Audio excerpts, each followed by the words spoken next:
Hey everyone, welcome back to FPL Fran. Today's video is going to be my Gameweek 20 transfer plans. We're looking ahead to a game week here where I don't think there has to be too much to be done because I've already made my transfer. I'll talk about that in a moment, but it does impact my transfer plans. I do find it quite tricky right now to navigate the midfield landscape, and I'll jump into sort of that discussion later. And it's also going to be quite crucial when I talk about the midfielders, within the cheat sheet series later this week, because you'll get a sense of where I feel certain players are, how I feel about players in terms of their medium to long run of fixtures, and whether I think they're good or not. And I would like to extend some of that discussion to here, to be honest, because if there's any position really that I need help with within FPL, it's probably the goalkeeping position and the midfield position for now. And there's going to be plans that we have to make because of an impending double, and I'll talk about that too. But just to recap the week, we got 70 points. So a really poor game week in the end, still somehow finished within the top 100k. I talked about within my team selection how I was tempted maybe by the idea of going for a Palmer captaincy against Salah by the end of this week, but that my natural inclination was probably to protect, I guess, the rank by going for Salah and not go for that risk. I did go for that risk in the end, and there was no specific feeling about that other than I think naturally my playstyle is to get a little bit more risk against the field. I don't really mind taking on, I guess, 180, 200% of EO or Salah sometimes. Really, it's actually just an 80% change, I suppose. But yeah, it didn't work out at all. Palmer, one of the few players who blanked. I even made a move, which was Lewis to Munoz, which wasn't within the team selection, but actually was one of the moves that I sort of had thought about a little bit more deeply, especially just, thinking back to the sentiment of how poor City have been recently on defense, how it doesn't really seem like that's going to change anytime soon. If you watch the Leicester game, they conceded more than enough chances, specifically Vardy, I would say, had more than enough chances to score. And that was, a -4 in that direction. One of the moves that I suggested, which was Flecken to Becker, would have been, another +5 points in that direction. So the game week really went wrong in multiple different ways. Like if I rolled, I probably would be better off anyways by 4 points if I didn't captain Salah, which I'm not going to talk about because I made the decision to go with Palmer, so it's not really an if for me, but it's more about those transfer plans, right? And where things didn't go wrong or quite so right. So with with Munoz and that sort of move, I quite like it in the long term, in the sense that owning Lewis as a fifth defender was quite tough. You were sort of waiting for starts every week. There are going to be fixtures where they're playing versus physical opponents where I'm not sure if Lewis is someone who is going to be the preferential starter. West Ham is probably another game he gets to play, but after that, it's kind of out in the open, and I don't really need Lewis when I have players like Hall, Munoz, and Castagna. So for that reason, I decided to sell Lewis because I felt like the best defensive lineup right now is what I have, which is basically Gabriel, Trent, Munoz, Hall, Castagna, and the idea would be in the future, maybe I sell one of the defenders within my team as well. One of the more expensive ones potentially for, let's say, someone like Konate within the double. So that could be Gabriel to Konate. I'll talk about that later. With Flecken, I still have money in the bank, and Becker is always a move that I can go for. I am thinking that maybe Pickford is probably the move that I will actually naturally edge towards, because I could try and maximize on triple Liverpool through that. And I can also gain what I like from Everton, which is their defense through Pickford. And from getting a sense of what the Everton fans want, it's quite different to what the manager wants, but people also think that Mykolenko is someone who might not be starting in the future if it's possible that Everton can gather a little bit more depth in a position that they look a little bit weak on with Mykolenko. So that is something I'm thinking about, but it seems like he's, for the most part, nailed. So that's something to, when it comes to how do we actually get Everton on the double, that I'm thinking about. So that's kind of where I'm at right now. I clearly have Cunha in my team. I've already made a move. We can talk about that later. Rodgers was really impressive, but that yellow has also sort of ruined the team in the sense that I probably could have rolled keeping Cunha this week because the suspension is short, but I probably was always going to sell Cunha anyways because the fixtures are poor. But now we're looking at a landscape where I don't really have a competent team being fielded for Gaming 21, and I probably needed another attacker for this game week. So that was my decision to make a transfer there. Odegaard has been shocking, so I'm sure a lot of people have been waiting for that discussion. You can only laugh at how poor it has been. I think if I'm being honest, I've watched the last two Arsenal games. Odegaard had a much better chance in the Ipswich game when, after Marino came on, he kind of drove at the defense entered into the box and took a pretty good shot at the goalkeeper at the time, but was much more quiet, for example, within the Brentford game where they scored 3 once again. One sort of set piece goal, one Jesus sort of rebound type goal, and then Martinelli with a good little pot shot because Brentford just over the course of the game completely struggled to sort of clear balls out of the box, and we're sort of giving away almost gifts really to Arsenal. But that's that. I think I have to say that the Arsenal fixtures are still good for the next 2. So when I look at the fixtures, it's that Brighton game and then that Spurs game. So that I'm still looking forward to with Odegaard, and I don't think I'm going to touch Odegaard until after that Spurs game. It's really more about after that Spurs game. The run still looks pretty sweet, but is Odegaard the player that I want to go with long term? Maybe, maybe not. I'm the type of manager who I'm comfortable owning a certain player if the reason why I owned them in the first place is still there, and it was concerning to see that Nwaneri was taking those sort of right-sided corners. However, one thing I will probably say is because of Havertz being ill, with Trossard, I suppose, also on the bench, I wonder if there's more situations where Nwaneri plays, or if there's more situations going forwards where naturally, I suppose, he's just going to come off the bench like someone like Trossard can be doing versus Brentford. So that's kind of my concern. On the other hand, I think Martinelli's minutes look really good, and it seems like there's still a natural preference to play Martinelli no matter what, as well as Jesus. So it's good that we got those players right within the cheat sheet.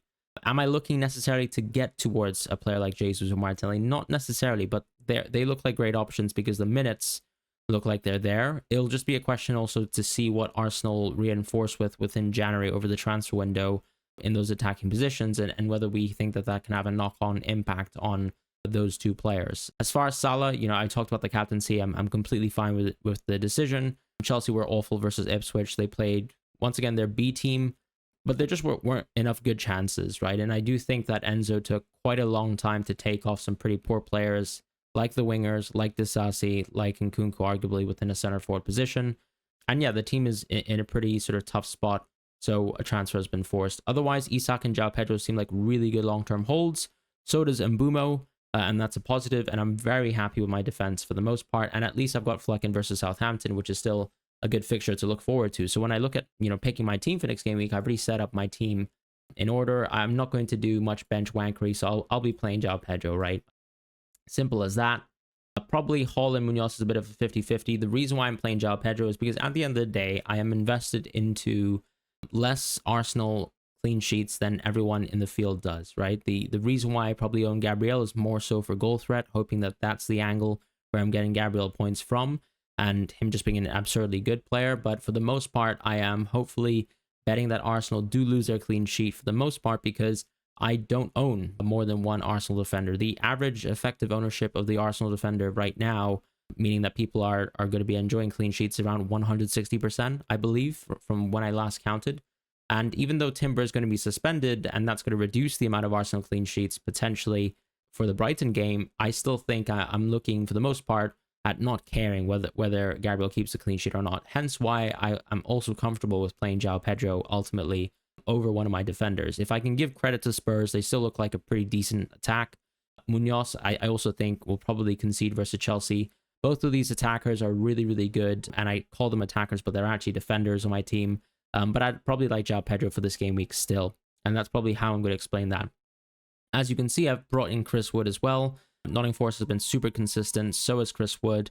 The underlyings have not been sky high or as good as they have been last season, but ultimately he plays really consistent minutes. He is the designated number 1. He doesn't give me concerns when it comes to minutes. He does take penalties, and that's something that you can just enjoy when it comes to FPL for the most part going forwards.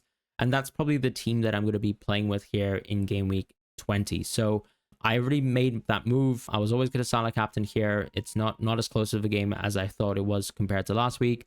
I find Castagna quite an easy play versus Ipswich at home. And that's pretty much that, right? Elite defenders probably going to be playing still slightly ahead of Hall and Munoz, just because their respective fixtures aren't as good. And of course, the Arsenal defense is just leaps and bounds above every other defense in the world. So that's kind of where I'm at with my team. Nice to see that Flecken came back. He didn't get re-injured. He seemed fine for the game. Arsenal took a couple pot shots, scored all their shots, didn't really give him many chances to get a lot of saves like he does in usual games, and that's fine. Just hoping to get something from the Southampton game going forwards. And I can reassess with my team on Game Week 21, and we'll probably go right there now with the Hub Transfer Planner. Before we jump into any discussions around my team specifically after the Game Week 20 landscape, I think it's very helpful to start looking at Game Week 29 now and that blank Game Week possibility. So the key thing to mention is that blank Game Week 29 will be created by the two teams who will reach the Carabao Cup semi-final, the finals rather, right? The semi-finals are going to be played between Game Weeks 20 and 21. So that means that, yes, you can make transfers now for Game Week 20, but it probably could help, right? If you have the ability to roll, unlike myself, if you want to maybe save your transfers, see what the landscape is going to be, you can prepare and plan a little bit better right now. So many game weeks out, yes, but a couple things to mention, right? We need to force transfers for the double because we're trying to almost optimize our team around it for the double. So we know that maybe another Liverpool transfer is coming. Maybe some Everton transfers are coming. On top of that, you also need to be mindful of which teams will probably blank in Game Week 29. And right now, the Carabao Cup semi-finals is Liverpool versus Tottenham and Arsenal versus Newcastle. On form, I would say Newcastle actually seem like they're relatively strong and they look like they could absolutely take out this Arsenal team. However, it's still based on the bookies' odds that Arsenal will go through and that Liverpool will go through. I don't really think I'm going to discuss Liverpool versus Tottenham. Yes, of course, Tottenham have an absolute opportunity to beat Liverpool, but I just find it hard to believe that it can happen, especially with the sort of squad that Tottenham have available versus this Liverpool team, which is pretty much going to be full strength with Konate back soon. And obviously Gomez out, but the sort of time period where Kwanzaa is probably going to have to play football for Liverpool isn't really sufficient for me to say that Liverpool is going to be hampered, because I think Konate should be back for that game as well within the cup. And we'll see. One thing to mention is, look, if Arsenal win, that knocks out two major teams that we're invested into. I myself only own one Chelsea player in Palmer, but for the people who own Jackson and Enzo, those are your players. With Arsenal, right now, I'm invested into Odegaard and Gabriel. With Aston Villa, I'm invested into Rodgers. With Liverpool, I'm invested into two players now, potentially three. As far as, let's say, Newcastle and Crystal Palace, I'm invested into Isak and Hall. So that's two players there. And in Crystal Palace, currently Munoz. So there's a lot of bags or baskets that we're invested into, and we've got a lot of eggs in different ones. And so it's kind of hard to justify. I'm still going to ignore Fulham versus Spurs, right? I do own Castagna, sure, but I really think Liverpool are going to win. So I think that the worst case scenario for my team clearly is going to be if, let's say, either Newcastle or Arsenal win, because that's either way going to be three players. But the more crucial thing is when you, let's say, think about players that you're never going to sell. You're never going to sell Cole Palmer. You're never going to sell Isak for the foreseeable. You're not going to sell Gabriel potentially for the foreseeable. So I think the fixture that kind of hurts me more is maybe that Arsenal-Chelsea one, where I think it's a little bit harder to sell some of those players invested in those games. But if Arsenal do, for example, let's say, win out on this match, then maybe I actually am tempted to sell both Gabriel and Odegaard. Whereas with the Newcastle game, I actually would really like to keep Hall and Isak for the foreseeable. I'd like to keep Munoz for the foreseeable. So the best case scenario for me is still that Arsenal actually win, now that I'm thinking about it. The Liverpool one still affects me in that I might have to consider selling Rodgers. And that's something that's very crucial, because that can impact your transfers starting from Game Week 21 onwards, right? Because you only find out the outcome of all this from Game Week 21. So it's probably worth thinking about what your transfers are going to be on 21, on 22, on 23, even leading up to the double, because it can have a long-term impact on that blank game week. And I don't really want to use the free hit on blank game week 29, if I'm being completely honest. So that's why I'm saying that I'm factoring all this in my mind. Now, if I'm a poor planner, and I do like to rush my transfers, but if I'm a poor planner, then yes, maybe we just slap the free hit 29 on this, because I'd like to keep so many players from these games. But it's actually unlikely that I think that's the case. You know, in the worst case scenario right now, I suppose I'll own two Liverpool players at the time, maybe two players, or from, let's say, a Newcastle and Crystal Palace game or an Arsenal and Chelsea game. Right now, it could be, I think, when I'm thinking about it, it could be just as simple as I don't own two Liverpool players like Mo Salah and Trent, and I don't own Palmer many game weeks down the line, and I don't have any Arsenal, I don't have any Aston Villa if that happens.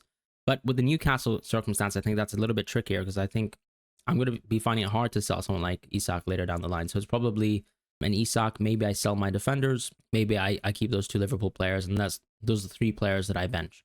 So that's something to talk about with Game Week 29. So we're now here with Game Week 20 with the My Team Pick and Rating Planner. So this is provided by Fantasy Football Hub. You can find access to these tools using the link in description below if you are interested whatsoever at all. There's also a lot of other tools like suggested transfers, AI models, and etc. that you can use to benefit from a rank point of view and sort of boosting up within your mini leagues as well. So starting from here, Gameweek 20, I am making that wood transfer, so let's just lock that in. And I can optimize my team, but that's basically exactly the team that I'm laying out. I'm probably going to play Hall over Munoz, if I'm being honest. And I find it quite easy still to play João Pedro, so that's going to be that. Really sad, once again, that Rodgers won't play, but what can you do sometimes? And Gameweek 21, though, if I optimize my team here, I think that actually instead of what the solver sort of suggesting me to do, I am really keen on playing Hall over Wood, if I'm honest. I think that maybe Wood can be for a sub for me, but I do think that Liverpool are such a strong team. I'd probably like to bench Wood in this situation. I think Munoz and Hall have absolutely wonderful fixtures. I'd like to take the chance here with Hall and Munoz, and probably actually going to Palmer captain once again, or maybe an Isak captain. I think that actually seems like something that is a little bit more intriguing to me for now, and maybe a Palmer vice. Yes, I like tempting it, but this is going to be a tough fixture, I think, both ways, because it's Nottingham Forest away, and they've proven to be a really, really top team this season. I will still play Salah, of course, but don't mind a different captaincy here. With Odegaard, I'm finding it very hard to sell. Yes, Gordon looks super appetizing. A lot of people are going into him, and he's played really well so far, and he has Wolves at home, right? Such a good fixture where a lot of people would probably be minded to sell Odegaard. I'm finding it also hard to sell someone like Mbumo, right? He's playing still so well. His minutes are so good. And I'm actually thinking long term that I'm probably going to sell Odegaard right now, especially if he's going to lose these sort of right-sided corners to someone like Noneri, who can play more minutes of football going forwards for Arsenal.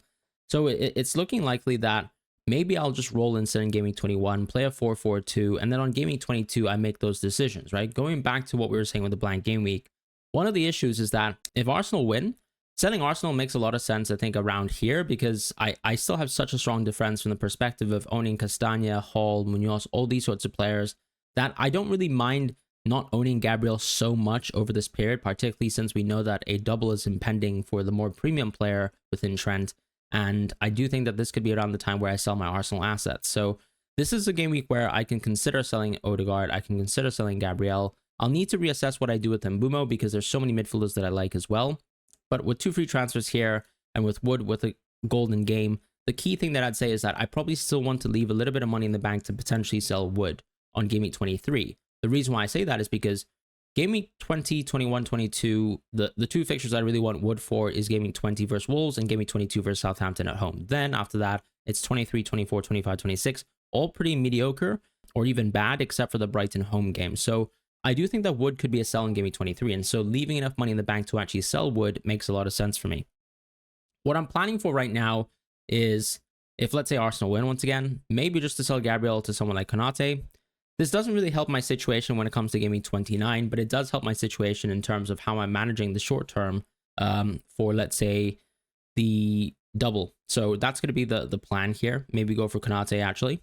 And then maybe also go for someone like Eze, right? Because if, let's say, I'm moving 2 Arsenal players by still going for Eze, if, let's say, Newcastle actually end up losing to Arsenal, then that Palace game is going to go on. And having Eze for this run is actually something that I think is quite interesting. So that's something that's on my mind, and that's probably how I'm going to do my transfers on Game Week 22. That does give me a lot of money in the bank, but that means that I just have enough money to start fixing situations, like, for example, what to do with Flecken, what to do with Wood in terms of spending the money there in those spots going forward. So if I optimize my team here, yeah, maybe I end up benching Konate anyways, but it's just a week where I can buy into Eze with still a relatively good fixture and on a good run. So I do miss Eze versus Leicester away. That's kind of a little bit of a sore note, but I do have good fixtures within my own midfielders in 21, so I don't feel too bad about it.